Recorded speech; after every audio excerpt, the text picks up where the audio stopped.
Oke, kita lanjutkan kembali. Maaf tadi ada masalah sedikit.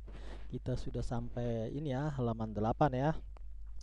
Oke, jadi ini cara mengerjakannya adalah berapa besar tingkat likuiditas sofa. Nah, kalau likuiditas berarti sudah dibahas tadi ya, aktiva lancar nih 1, 2, 3 dan 4 ini adalah aktiva lancar, ini aktiva tetap. Ini adalah total aktiva likuiditas, aktiva lancar ini di total dibagi hutang lancar, ini dua. Solvabilitas, total aktiva dibagi total pasiva. Rentabilitas, nah rentabilitas kita perlu menghitung dulu. Tadi kalau rentabilitas yang pertama adalah rentabilitas nah ini rentabilitas ekonomi adalah EBIT dibagi modal sendiri dan modal asing. Kita lihat di sini modalnya hanya ada satu ya. Berarti pembaginya hanya 280. Di sini tidak ada keterangannya baik modal saham, modal asing dan lain-lain. Hanya ada modal saham. Modal sendirinya juga nggak ada ya. Cuman sekarang bagaimana cara menghitung EBIT dan EAT ya. Jadi EBIT, earning before interest and tax. Earning before interest and tax berarti penjualan dikurangin HPP 75% ya. Hitung HPP itu berarti 75% dari 750 dikali 75% 100 dikali 750 juta. Itulah HPP-nya. Kemudian dikurangi namanya laba operasi. Kemudian laba operasi dikurangi biaya operasi. Nah, itulah EBIT-nya. EBIT-nya itu nanti dibagi modal saham. Kemudian kita cari earning after tax ya. Nah, berarti yang tadi dikurang HPP, dikurang biaya operasi. Nah, ini 10% juga berarti 10% dari 750 juta. Nah, hasilnya tadi laba operasi itu, laba setelah operasi itu atau EBIT dikurangi interest itu hasilnya earning bisa before tax ya, sebelum pajak. Di sini ada pajaknya, ada pajaknya 15%.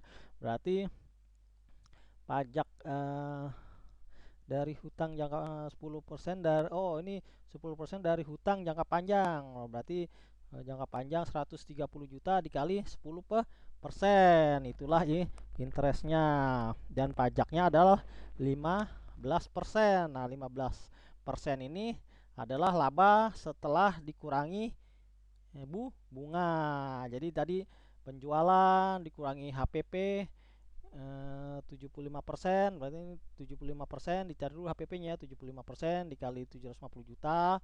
Nah, itulah laba kotor. Kemudian laba kotor dikurangi 135 juta, itulah EBIT. Kemudian EBIT dikurangi 10% kali 130, ini dalam juta ya, 130 juta itu hasilnya EBT ya, earning before tax. Kemudian EBT dikurangi pajak 15%, dan 15%-nya ini adalah dari EBT ya, earning before tax. 15% dari EBT dikurangi. Nah, itulah EAT-nya, earning after tax dibagi modal. Itulah rentabilitas modal sendiri. Oke. Jadi ini bisa kalian kerjakan ya, ini perintahnya ya. Stabilitas menunjukkan kemampuan perusahaan. Nah, berarti nanti hasilnya berarti cara bacanya sudah bisa ya. Berarti kemampuan, kalau likuiditas, kemampuan perusahaan melunasi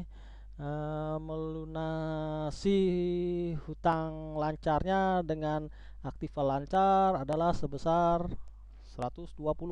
Nah, misalnya kalau solvabilitas, kemampuan perusahaan melunasi seluruh kewajibannya saat dilikuidasi sebesar berapa ratus persen. Rentabilitas adalah kemampuan menghasilkan laba dengan modal yang dimilikinya. Oke, selanjutnya adalah prosedur analisis. Dimulai dengan memahami laporan keuangan karena bentuk dan laporan keuangan antara perusahaan akan berbeda-beda. Nah, itu kan tadi bentuk dan laporannya berbeda-beda, akun-akunnya juga beda-beda, cuman tetap ada acuannya, total aktiva lancar, aktiva tetap, hutang lancar, hutang jangka panjang, modal, nah, itu tetap sama. Nah, di sini ada analisa horizontal membandingkan laporan keuangan untuk beberapa periode. Berarti horizontal ini untuk beberapa periode. Tadi kan misalnya tahun 2019, tahun 2020, tahun 2021. Berarti per periode horizontal mendatar ya. Kalau vertikal hanya meliti satu periode atau satu saat saja. Nah, analisa vertikal ini berarti yang tadi likuiditas. Nah, itu adalah analisa vertikal, kas dibandingi dengan hutang lancar. Jadi satu periode, cuma membandingkan antar akun, itulah analisa vertikal. Kalau horizontal berhubungan dengan waktu. Teknik analisa yang biasa digunakan: pembanding laporan keuangan, kemajuan keuangan perusahaan, laporan dengan presentasi per komponen. Nah, nanti ini dihitung kan, ada trennya, ada perbanding, analisa rasio yang tadi kita hitung, sumber dan penggunaan kas. Nah, nanti kita bahas seiring pertemuan. Analisa perbanding dilakukan dengan cara pembandingan neraca. Nah, ini untuk 2 tanggal atau lebih. Ini maksudnya 2 tanggal periode ya, 31 tiap akhir bulan, karena laporan dibuat akhir bulan. Keuntungannya bertambahan. Nah, berarti nanti kita hanya melihat ini dari periode sebelumnya naik atau turun. Tujuannya adalah untuk mengetahui perkembangan perusahaan dari tahun ke tahun atau dari periode ke periode. Sebelum mengadakan analisa harus benar-benar memahami laporan keuangan. Artinya kalian harus paham bagaimana laporan keuangan tersebut dibuat. Nah, seperti tadi kalian harus hafal susunan dari laba rugi, susunan dari laporan keuangan, akun-akun utamanya apa saja. Kemudian mempunyai kemampuan kebijakan dalam pengambilan kesimpulan, memperhatikan perubahan-perubahan kondisi perusahaan. Nah, jadi kalau tadi kita lihat trennya naik turun tuh, kira-kira kenapa? Kemudian teknik analisa perbandingan laporan keuangan, yaitu teknik yang membandingkan 2 laporan keuangan atau lebih. Nah, ini makanya saya minta kalian 3 periode, 2 laporan atau lebih. Nah, ini yang dicari, kenaikan atau penurunan, perbandingan dengan rasio. Nah, ini aturannya ya. Jika 2 periode yang dibandingkan, maka tahun awal sebagai tahun pembanding. Tahun awal ya, berarti kalau kalian ngambil 2019, 2020, 2021, maka tahun paling awal 2019 itu jadikan sebagai tahun pembanding. Jadi tahun sebelumnya adalah tahun pembanding. Jadi 2019 sebagai tahun pembanding 2020, 2020 sebagai tahun pembanding 2021. Ya, jadi tahun awal sebagai tahun pembanding itu harus diingat. Jadi buat patokannya. Perbandingan dapat dilakukan dengan data keuangan dari tahun sebelumnya. Ini 1 dan 2 sama. Dasar pembanding adalah rata-rata dari jumlah kumulatif seluruh periode yang pembanding. Jadi kalau lebih dari 2 periode tahun sebelumnya bisa dirata-ratakan dulu. Misalnya tadi ada 3 periode 2021 kita mau bandingin, berarti 2019 dan 2020 kita tambah. Nah, kemudian kita bagi 2, cari rata-ratanya, baru dibandingin dengan tahun 2021. Tendensi posisi, tren atau tendensi posisi dan kemajuan keuangan yang dinyatakan dalam presentasi. Laporan presentasi dan komponen atau koma. Nah, ini laporannya: sumber dan penggunaan kas, sumber dan penggunaan modal kerja, analisa rasio, analisa break even, analisa laba kotor. Analisa sumber dan penggunaan kas. Ini artinya apa? Nah, kita dapat kas itu dari mana saja. Nah, kita memperoleh kas biasanya dari mana aja? Dari penjualan kita dapat kas, dari pemilik nyetor modal kan, dari modal, dari hutang, itu adalah sumber kas. Nah, kemudian penggunaan kasnya buat apa? Pasti buat bayar biaya-biaya. Kemudian analisa sumber dan penggunaan modal kerja. Nah, kalian harus tahu apa yang dimaksud dengan modal kerja. Artinya apa? di dalam neraca yang uangnya dipakai dan posisinya selalu berubah. Nah, biasanya modal kerja itu sama dengan aktiva lah lancar. Jadi posisi aktiva lancar tuh pasti selalu berubah karena modalnya diputar. Namanya kalau di luar kita diputar dulu modalnya. Nah, itu adalah aktiva lancar. Analisa rasio tuh yang tadi kita pelajari ada 3 kan. Likuiditas, solvabilitas, rentabilitas. Kemudian analisa break even ini adalah analisa pada posisi mana pendapatan kita tidak untung dan tidak rugi, atau penjualannya keuntungannya dapat menutup semua biaya yang dikeluarkan. Kemudian analisa laba kotor tadi kan, HPP-nya berapa persen dari penjualan. Jadi kalau HPP-nya misalnya 75%, kita harus jual berapa. Nanti ada analisa pembanding laporan keuangan dengan data-data. Oke, ini bisa kalian baca. Nah, ini contohnya ya. Tahun awal 2011, tahun berikutnya 2012, maka 8.000 adalah diperoleh. Ingat, tahun awal sebagai pembanding, maka 16.000 dibanding 8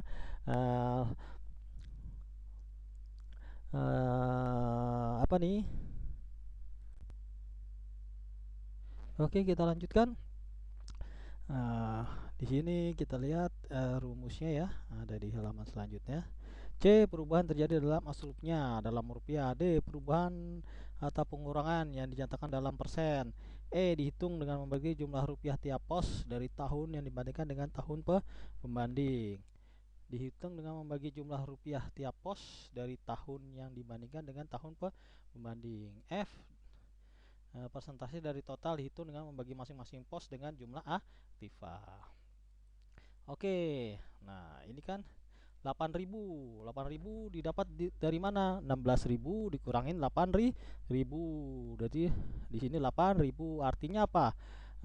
Kas tahun 2012 naik sebesar 8.000. Kemudian barang dagangan tahun 2012 turun. Nah, ini kan 3.000 dikurangin 40.000. Di sini ada bintang, artinya negatif. Nah, turun sebesar 10.000 dari tahun 2011. Piutang piutang 15.000, berarti ada bintangnya. Piutang tahun 2012 turun sebesar 15.000 dari tahun sebelumnya atau tahun 2011. Nah, kalau persentase ini carinya bagaimana? Berarti 8.000 dibagi 8.000 dikali 100%, berarti 100. Berarti apa? Kas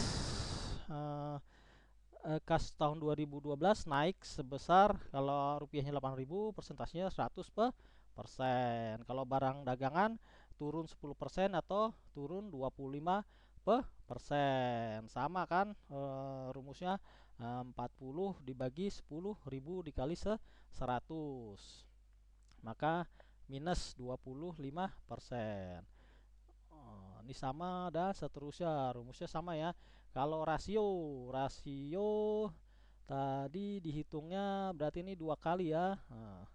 2 kali lipat, 2 kali lipat kan, naik 2 kali lipat. Rumusnya yang E kita baca, dihitung dengan membagi jumlah rupiah tiap pos dari tahun yang dibanding kan dengan tahun pembanding. Nah, berarti 16.000 dibagi 8.000, hasilnya E. Berarti kas tahun 2012 naik sebesar 2 kali dari lipat dari tahun 2011. Ini juga sama, 30.000 dibagi 40.000, berarti 0,75. Ini juga sama, 5.000 dibagi 20, hasilnya 0,25. Nah, yang ini adalah, kalau ini adalah perbandingan horizontal segaris. Nah, ini adalah vertikal. 3 didapat dari mana? 8.000 dibagi totalnya, total aktiva kan. Persentase dari total dihitung dengan membagi masing-masing pos aktiva dengan jumlah aktiva. Berarti masing-masing pos dengan total aktiva 8.000, 233, 40.000 dibagi 233, 20.000 dibagi 223. Nah, totalnya nanti 100%. Ini juga sama, 16.000 dibagi 20, 266, nanti totalnya 100%. Oke, semoga kalian paham. Nah, ini adalah soal latihannya. Nanti kalian buat latihan di rumah. Apabila masih ada pertanyaan, silahkan jangan ragu-ragu tanya melalui WA grup. Nanti akan kita bahas melalui WA grup. Oke, terima kasih. Selamat menyimak.